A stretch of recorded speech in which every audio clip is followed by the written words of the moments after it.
ای اشک آهسته بریز که غم زیاد است، ای شمع آهسته بسوز که شب دراز است.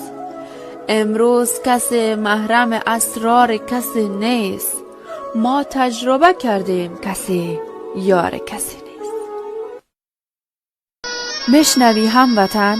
اگر خوشبخت نبودم چون دزد نبودم، اگر فقیر ماندم چون حق کسی را نخوردم، اگر هر جای تغییر شدم چون مثل زیادیا ترسو نبودم، اگر سالها مهاجر بودم چون وطن فروش نبودم، اگر یک روز خوش ندیدم چون با غم خیلی یا شریک بودم، اگر قوم پرست نبودم چون خدا پرست بودم، اگر بی‌طرف ماندم چون قاتل کسی نبودم، اگر اشک ریختم چون سنگدل نبودم، بازم نه من جایی رسیدم و نه تو جایی رسیدی.